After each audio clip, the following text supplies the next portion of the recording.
नमस्कार दोस्तों, कैसे हैं आप लोग। उम्मीद करता हूं आप लोगों की तैयारी बहुत बेहतरीन तरीके से चल रही होगी। वीडियो आप लोगों को लगातार मिल रही है चैनल पर, तो चैनल को सब्सक्राइब करके रखिए क्योंकि अब वीडियोज़ की संख्या लगातार बढ़ने वाली है।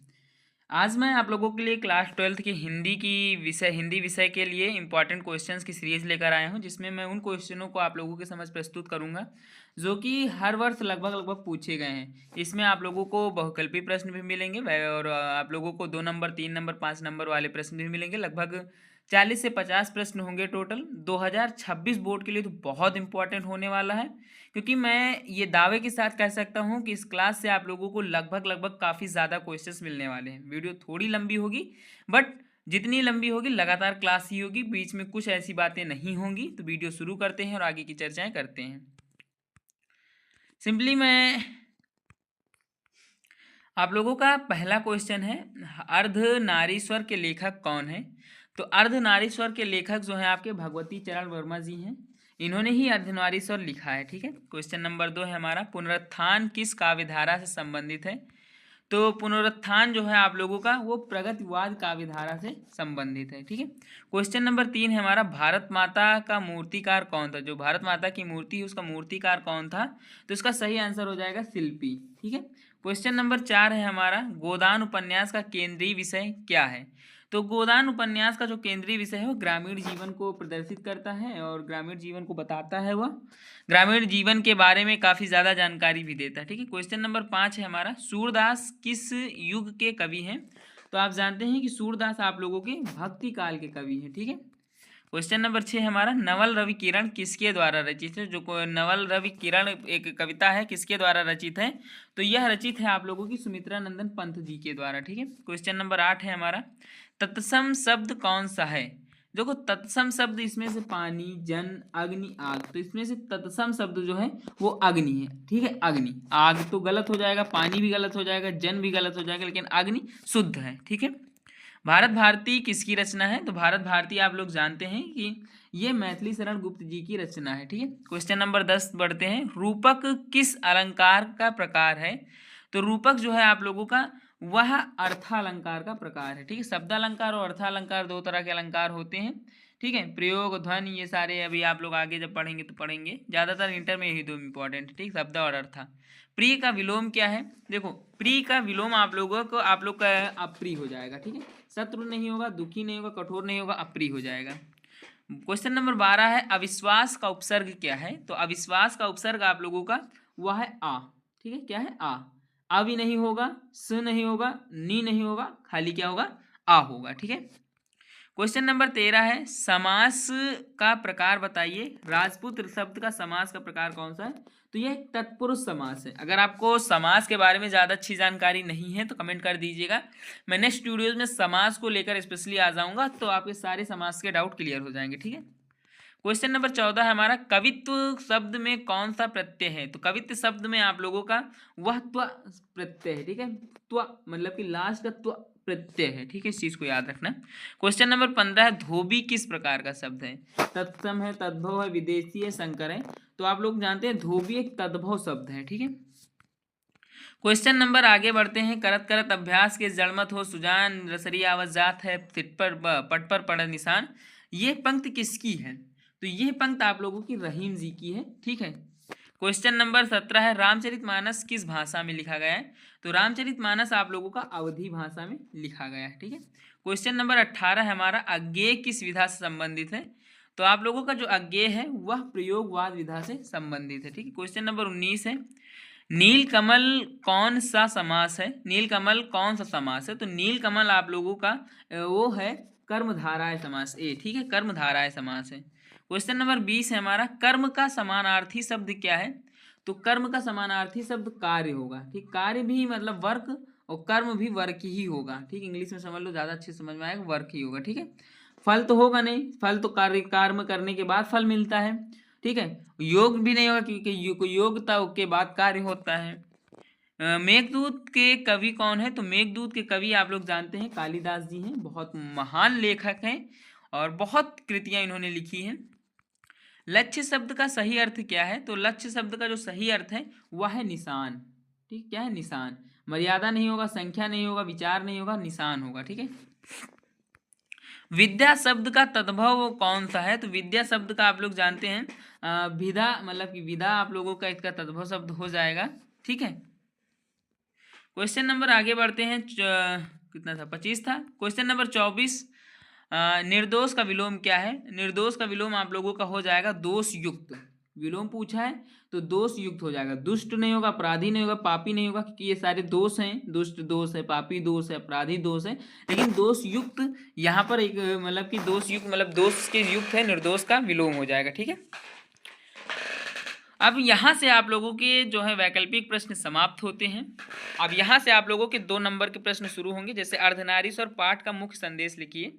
तो अर्धनारीश्वर जो पाठ था, यह पाठ समाज में स्त्री और पुरुष की समानता को दर्शाता है। मनुष्य तभी पूर्ण है जब दोनों के गुणों का समन्वय हो। ठीक है, यह मतलब कि यह पाठ समाज में स्त्री और पुरुष की समानता को दर्शाता है। मनुष्य तभी पूर्ण है जब दोनों के गुणों का समन्वय हो। ठीक है, क्वेश्चन नंबर 27 है हमारा, भारत माता की प्रतिमा किस भाव का प्रतीक है? राष्ट्रीय एकता का है, राष्ट्रभक्ति का और स्वतंत्रता चेतना का प्रतीक है। ठीक है, जो भारत माता जी की प्रतिमा है वो राष्ट्रीय एकता, राष्ट्रभक्त और स्वतंत्रता की चेतना का प्रतीक है। ठीक है, छायावाद की 2 विशेषताएं बताओ। तो छायावाद में क्या है? व्यक्तिवाद और आत्मानुभूति बहुत ही प्रकट चित्रण की प्रधान मतलब कि प्रकट चित्रण की प्रधानता यहाँ पर मिली। ठीक है, मतलब प्रकट चित्रण को प्रधानता दी गई। ठीक है, प्रसाद की भाषा शैली की 2 विशेषताएं बताओ। तो प्रसाद की भाषा शैली की 2 विशेषताएं काव्यात्मकता व सहजता है। दूसरा, संस्कृत में शब्दों का प्रयोग ज्यादा देखने को मिलता है। ठीक है,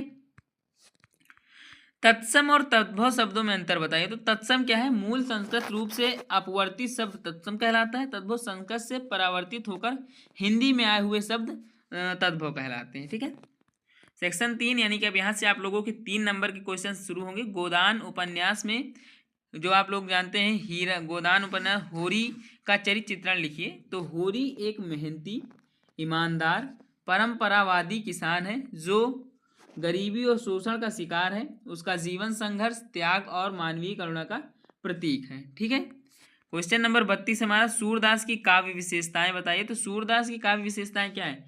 कोमल भावुकता थी, कृष्ण भक्ति के लिए माधुर्य परंपरा थे, कृष्ण भक्त थे, भाषा और सौंदर्य में सरलता थी। ठीक है, उसके बाद वात्सल और श्रृंगार का इन्होंने चित्रण किया है। रहीम के दोहे लिखकर उनकी शिक्षाएं दीजिए। तो रहीम के दोहे जो हैं आप लोग जानते हैं विनिम्रता, दया, सौहार्द और मानवता का संदेश देते हैं। कोई भी आप एक इनका दोहा लिख सकते हैं, रहीमन पानी राखे बिन पानी सब सून, पानी गए न उबरे मोती मानुष सून।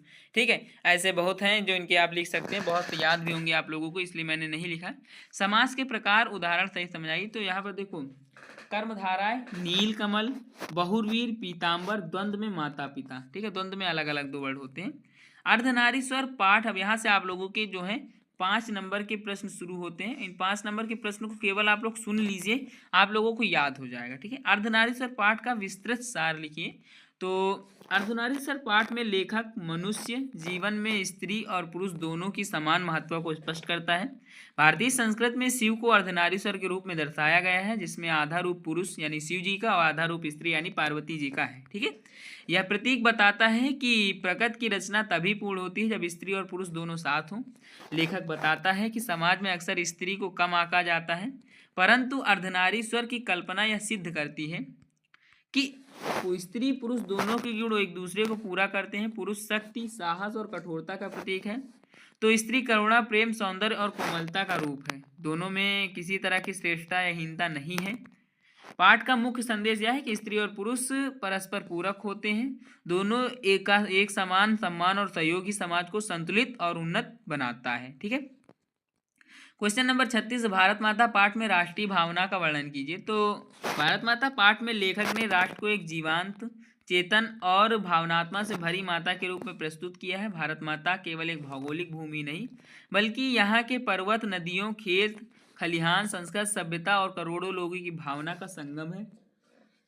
लेखक जब भारत माता की प्रतिभा को दर्शन करता है तो उस देश के वीरों का त्याग, बलिदान की याद आती है। यह प्रतिमा केवल संगमरमर का पत्थर नहीं, बल्कि स्वतंत्रता, संघर्ष और बलिदान, साहस और एकता का प्रतीक है। ठीक है, भारत माता के चरणों में विविध जातियों, भाषाओं और धर्मों वाले लोग एक साथ खड़े दिखाई देते हैं, जिससे एकता की शक्ति का संदेश मिलता है। पाठ हमें बताता है कि राष्ट्रभक्ति केवल युद्ध लड़ने में नहीं बल्कि देश के प्रति कर्तव्य निभाने, सत्य, परिश्रम और नैतिकता को पालन करने में है। इस प्रकार यह पाठ भारतीय संस्कृति की गरिमा, राष्ट्रीय की गर्व और जन अस्मिता को जागृत करता है। ठीक है, आगे बढ़ते हैं। क्वेश्चन नंबर 37 हमारा, छायावाद के प्रमुख कवि और उनकी विशेषताएं लिखिए।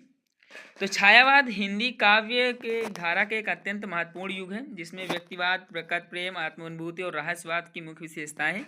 इसके 4 प्रमुख स्तंभ माने जाते हैं, एक जयशंकर प्रसाद, एक सुमित्रा नंदन पंत, सूर्यकांत त्रिपाठी निराला और महादेवी वर्मा। ठीक है, तो सबसे पहले बात करते हैं जयशंकर प्रसाद जी की। तो इनकी प्रमुख कृतियों को कौन नहीं जानता, गोदान और गबन किसने नहीं पढ़ी। ठीक है, रहस्यवाद और दार्शनिकता की प्रधानता है, प्रकट वर्णन और कोमल भावनाओं का सुंदर चित्रण इन्होंने किया है, सुगठित और संस्कृत भाषा का प्रयोग इन्होंने अपने रचनाओं में किया है।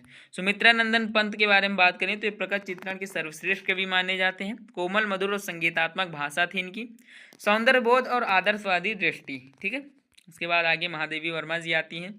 इनकी तो गिल्लू कहानी पढ़ने के बाद मतलब कि ऐसा लगने लगा था कि हाँ, किताबें भी रुला देती हैं। ठीक है, महादेवी वर्मा करुणा, वीरा और पीड़ा की भावनात्मक चित्रण है, आत्मानुभूति और आध्यात्मिकता की प्रधानता, भाषा सरल, मधुर और प्रभावशाली होती है इनकी। छायावाद की विशेषताएं के बारे में अब यहाँ पर बात कर लेते हैं। छायावाद की विशेषताएं क्या थी? प्रकृति के माध्यम से मन की भावनाओं का चित्रण किया गया, मानव मन को सूक्ष्म विश्लेषण किया गया, कल्पनाशीलता और सांस्कृतिक आदर्शों की प्रतिष्ठा मिली है, काव्य भाषा में संगीत और लय और माधुर्य मिला है। छायावाद ने हिंदी काव्य को नई दिशा और गहराई प्रदान की है। ठीक है, तो आज की वीडियो में इतने ही। आप लोगों को लग रहा होगा बहुत कम समय में हमने बहुत ज़्यादा जानकारी दे दी। अगर आप देखेंगे तो लगभग 40 क्वेश्चन आप लोगों को मैंने करा दिए हैं और इन्हीं 40 क्वेश्चनों में से आपके क्वेश्चन पेपर में भी आने वाले हैं। कहीं ना कहीं से इसमें से तो पूछ ही लेगा। बहुत मतलब कि ढूंढने के बाद मैंने क्वेश्चन को अपने पुटअप किया है। ठीक है, तो आशा करता हूँ, उम्मीद करता हूँ और विश्वास करता हूँ कि आप लोगों को यह वीडियो पसंद आई होगी। ऐसी ही वीडियोज़ और ऐसी ही लगातार क्लासेस अब चैनल पे चलती रहेंगी, चाहे वो हाई स्कूल हो या इंटर हो। समय पर क्लासेस की संख्या बढ़ाई जाएंगी और क्लासेस की संख्या एक समय आएगा कि आप लोगों को पर डे 6 सब्जेक्ट्स के 10 और 12 की मतलब कि आप लोगों को मिलने लगेंगी। ठीक है, तब तक साथ बनाए रखें, हमारा भी सपोर्ट करें और आप लोगों के लिए मैं दिन रात आप लोगों के लिए वीडियो बनाता हूं। सुबह पहले ही आप लोगों की वीडियो पड़ जाती है। मिलता हूं किसी और वीडियो के साथ, तब तक के लिए धन्यवाद।